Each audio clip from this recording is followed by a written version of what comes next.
مثال زندگی میں ایسی ہے جیسے گھر میں روشن دان اور کھڑکی ہوتی ہے، تو گھر کا دھواں کہاں سے باہر جائے گا؟ کھڑکی اور روشن دان سے باہر جائے گا۔ گھر میں تازہ ہوا کہاں سے آئے گی؟ کھڑکی اور روشن دان سے آئے گی۔ ایسا ہی زندگیوں کی برائیاں زندگیوں سے جو نکلے گی وہ نماز کے راستے سے نکلے گی، اور زندگیوں میں اچھائیاں جو آئے گی وہ نماز کے راستے سے آئے گی۔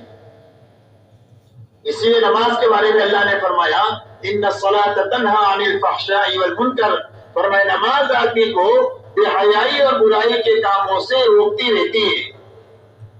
نماز بنتی جائے گی تو زندگیوں میں سے رذائل نکلتے جائیں گے، اچھائیاں زندگی میں آتی چلی جائے گی۔ حضرت عمر رضی اللہ تعالیٰ عنہ کے زمانے میں ایک نوجوان کی آنکھ لڑ گئی ہے دوشیزہ سے، تو خیر القرون کا بہترین زمانہ تھا، تو لڑکی نے لڑکے سے یہ کہا کہ آگے کی بات تو بعد میں کریں گے، پہلے ایک کام کرو، امیر المؤمنین کے پیچھے آپ 40 دن تکبیر اولیٰ کے ساتھ نماز پڑھو۔ یہ راستہ دکھایا۔ تو اس نوجوان نے 40 دن تک امیر المومنین کے پیچھے تکبیر اولیٰ کے ساتھ نماز پڑھی۔ اس کا اثر یہ ہوا کہ لڑکی کا دھیان دماغ میں سے نکل گیا، اللہ کی محبت دل میں آ گئی، اور پوری زندگی نکھرنے کا سامان پیدا ہو گیا۔ اس لیے میرے دوستو اپنی نماز بنانے کی محنت ہے تبلیغ میں، کہ ہر ایمان والا اپنی نماز بنا کر کے اپنی نماز ایسی اچھی بنا دے جو 24 گھنٹے کی زندگی کو اللہ کی اطاعت اور فرما برداری پر کھڑا کر دے، کہ جس طرح نماز میں پابند ہے، نماز کی باہر کی زندگی میں بھی ہم پابند رہیں گے اللہ کے حکموں کے۔ آنکھ پابند، زبان پابند، کان پابند، ہاتھ پابند، پیر پابند، دل دماغ پابند۔ جس طرح نماز میں ساری پابندی، نماز کی باہر کی زندگی میں بھی پابند۔ روزہ ایسا اچھا رکھے کہ تقویٰ پیدا ہو جائے، کہ حلال سے بچ گئے ہیں حکم کی بنیاد پر، کہ اللہ نے گھر میں پاک روزی موجود ہے، منع کر دیا تو نہیں کھاتے، حلال بیوی ہے اس کے پاس نہیں جاتے، پانی ہے مچھلی مشروب ہے لیکن نہیں پیتے، کیوں کہ اللہ نے منع کیا ہے۔ ورنہ حلال سے بچ گئے ہیں تو حرام سے بچنے کی طاقت پیدا ہو جائے، کہ پوری زندگی اللہ نے جن چیزوں کو حرام کیا ہے اس سے بچ کر زندگی گزاریں گے۔ یہ طاقت پیدا کرنے کے لیے اللہ نے رمضان کے ایک مہینے کے روزے عطا فرمائے۔ اسی کی غرض یہی بتائی کہ روزے اس لیے فرض کیے تاکہ تمہارے اندر تقویٰ پیدا ہو جائے، اور حرام سے بچ گئے تو یہ سب سے بڑی عبادت گزاری ہے۔ حدیث پاک میں فرمایا اتق المحارم تکن عبد الناس، فرمایا حرام سے بچ جاؤ تم سب سے بڑے عبادت گزار ہو۔ حرام سے بچنا یہ سب سے بڑی عبادت گزاری ہے۔ 24 گھنٹہ نماز ہے، تسبیح ہے، تلاوت نہیں کر سکتا ہے، لیکن حرام سے بچ کر 24 گھنٹہ آدمی عبادت گزار رہ سکتا ہے، اور تقویٰ زندگی میں آ جائے تو اللہ تعالیٰ غلطیوں کو معاف کر دیں گے، اللہ تعالیٰ روزی میں برکت دے دیں گے، ایسی جگہ سے جہاں سے وہاں گمان بھی نہ ہو۔ کوئی الجھن آ گئی، پریشانی آ گئی، مقدرات آ جاتی ہے، تو الجھن سے نکلنے کی بنیاد تقویٰ ہے، تقوی کی بنیاد پر اللہ الجھن سے نکال دیں گے، اور نیکی ہوگی تو نیکی کا بھاؤ قیامت کے دن اللہ بڑھا دیں گے، اور نیکی میں وزن جو بڑھے گا وہ تقوی کی برکت سے بڑھے گا۔ آپ انداز لگائے کہ تقوی کی برکت سے نیکی میں کتنا وزن پیدا ہوتا ہے۔ حضرت عمر بن الخطاب رضی اللہ تعالیٰ عنہ صدیق اکبر سے یہ فرماتے ہیں کہ اگر آپ ایک دن کی نیکی مجھے دے دو، آپ کے وصال کے دن کی نیکی اور آپ کی ہجرت کی رات کی نیکی جس میں آپ ساتھ میں تھے آپ کے، وہ مجھے دے دو تو میں اپنی پوری زندگی کی نیکی آپ کو دینے کے لیے تیار ہوں۔ ایک دن اتنا بھاری اور ایک رات اتنی بھاری، یہ تقوی کی برکت سے صدیق اکبر کو اللہ نے قرآن میں سب سے زیادہ اللہ سے ڈرنے والا بتایا ہے، نبیوں کے بعد سب سے زیادہ اللہ سے ڈرنے والے ہیں۔ اس لیے میرے محترم دوستو فرمایا ایسے اچھے روزے ہمارے اندر اور امت میں زندہ ہو جائے کہ جس کے راستے سے حرام سے بچنے کی طاقت پیدا ہو جائے۔ زکوٰۃ اتنی خوش دلی کے ساتھ ایک ایک پائی کی نکالی جاوے کہ دلوں کا بخل ختم ہو جاوے۔ حج ایسا سیکھ کر اچھی طرح کیا جائے جو پوری زندگی کو اطاعت کے پر کھڑا کر دے گا، اسی لیے حج ہے اطاعت سکھانے کے لیے، تو اپنی عبادت کی لائن کو اچھے سے اچھی بنانا، یہ دوسری بنیاد ہے ہماری دین کی۔ اسی کے ساتھ تیسری بنیاد ہماری معاشرت ہے، آپس کا رہن سہن ہے اور آپس کے حقوق ہے، اس لیے کہ جتنے تعلقات ہیں اتنے دنیا میں حقوق ہے، اور دنیا تعلقات کی جگہ ہے. یہ بادشاہ ہے اور رعیت ہے، یہ تعلق ہے. یہ سیٹ ہے اور نوکر ہے، یہ تعلق ہے. یہ باپ ہے اور یہ بیٹے ہیں اور بچے ہیں، یہ تعلق ہے. یہ میاں ہے اور یہ بیوی ہے، یہ تعلق ہے. یہ بھائی ہے اور یہ بہن ہے، یہ تعلقات ہے. یہ پڑوسی اور یہ پڑوسی ہیں، تعلقات ہے. یہ دنیا تعلقات کی جگہ ہے، اور جتنے تعلقات ہیں اتنے حقوق ہیں. جب حقوق ادا ہو جائیں گے تو حقوق کے ادا ہونے کی وجہ سے گھر سے لے کر پورا عالم جنت کا نمونہ بن جائے گا، گہوارہ بن جائے گا. پوری دنیا میں امن و امان ہوگا، پوری دنیا میں سلامتی ہوگی حقوق کی ادائیگی کی وجہ سے. اور اگر حقوق ضائع ہو جائے اور حقوق ایک دوسرے کے مارے جائے تو گھر سے لے کر پورا عالم یہ جہنم کا اکھڑا بن جائے گا. اب دیکھ لو پوری دنیا میں کسی کی جان محفوظ نہیں ہے، کسی کا مال محفوظ نہیں ہے، کسی کی آبرو محفوظ نہیں ہے. اس کی بنیاد حقوق کا ضائع کرنا ہے. جب تک یہ حقوق کا ضائع ہونا رہے گا، جب تک جان مال غیر محفوظ رہے گی، اور جب حقوق کی ادائیگی دنیا میں زندہ ہو جائے گی تو پوری دنیا میں ہر ایک کی جان مال آبرو محفوظ ہو جائے گی.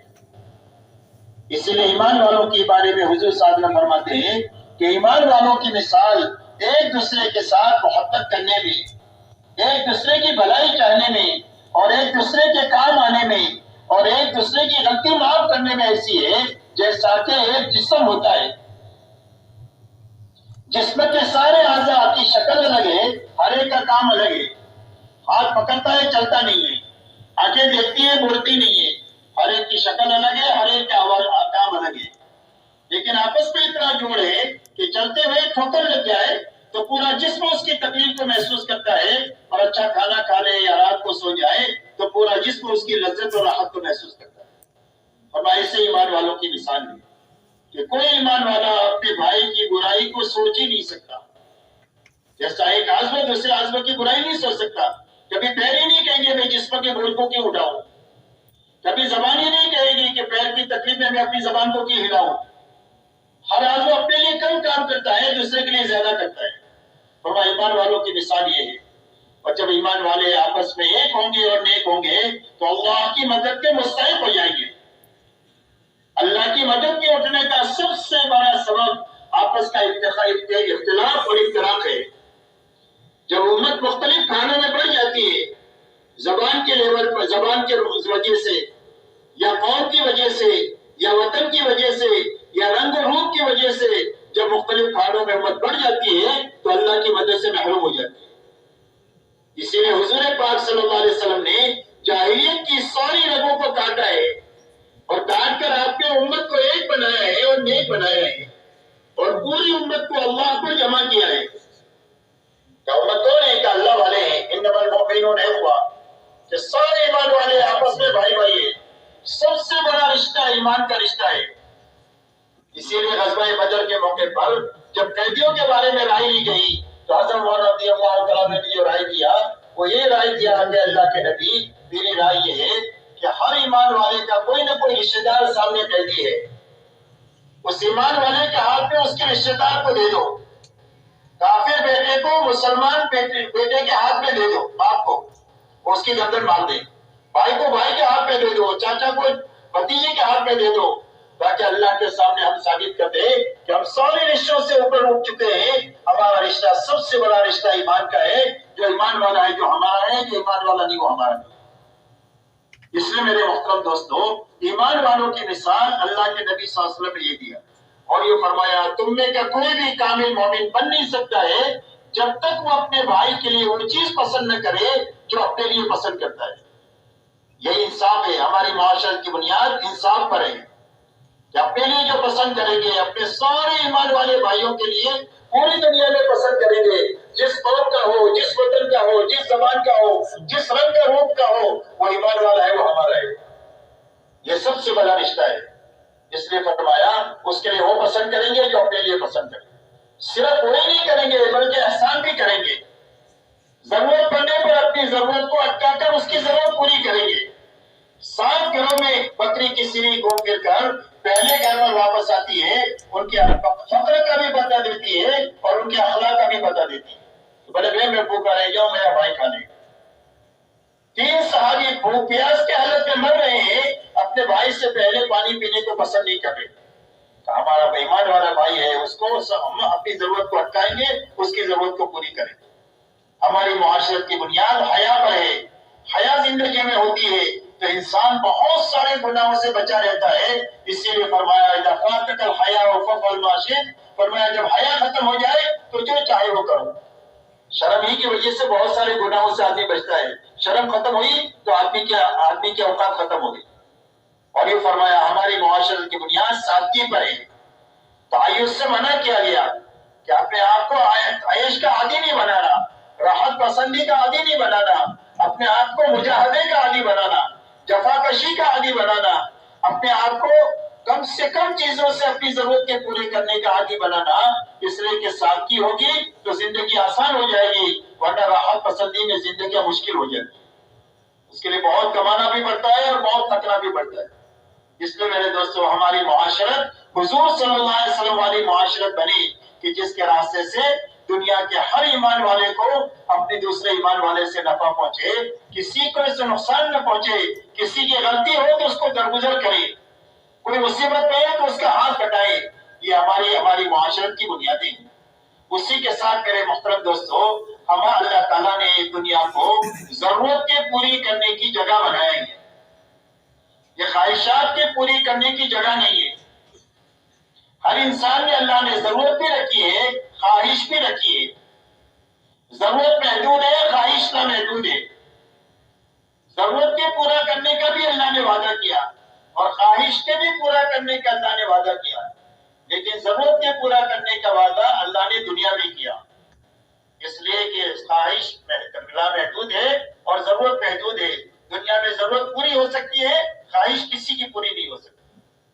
اس لیے خواہش کے پوری کرنے کا وعدہ اللہ نے جنت میں کیا. اور ہر انسان کی 5 ضرورتیں ہیں: کھانا ہے، کپڑا ہے، مکان ہے، سواری ہے اور شادی ہے. ہر مرد اور عورت کی 5 ضرورتیں ہیں. ان ضرورتوں کو حلال طریقے سے حاصل کرنا، سنت طریقے پر پوری کرنا، حرام سے بچنا اور اسراف سے بچنا. جب حلال سے اپنی ضرورتوں کو حاصل کریں گے تو اس کے لیے جو تھکیں گے اس پر بھی اللہ انعام دیں گے. اس لیے کہ ہمارے دین میں ملنگ پنا نہیں ہے اور ہمارے دین میں نفسانیت بھی نہیں ہے. ملنگ پنا بھی غلط لوگوں کا شیوا ہے کہ کچھ کریں گے نہیں، کسی کونے میں پڑیں گے اور گھر والوں کے لیے بوجھ بن کر کے رہیں گے، اور میں اس کی اجازت نہیں ہے. اور نفسانیت کی بھی اجازت نہیں ہے. نفسانیت کہتے ہیں مادہ پرستی کو، کہ آدمی کی زندگی کا مقصد پیسہ بن جائے، کہ پیسہ آنا چاہیے، حلال سے آئے، حرام سے آئے، جھوٹ سے آئے، دھوکے سے آئے، ملاوٹ سے آئے، پیسہ آنا چاہیے. یہ نفسانیت ہے، یہ بھی غلط لوگوں کا شیوا ہے.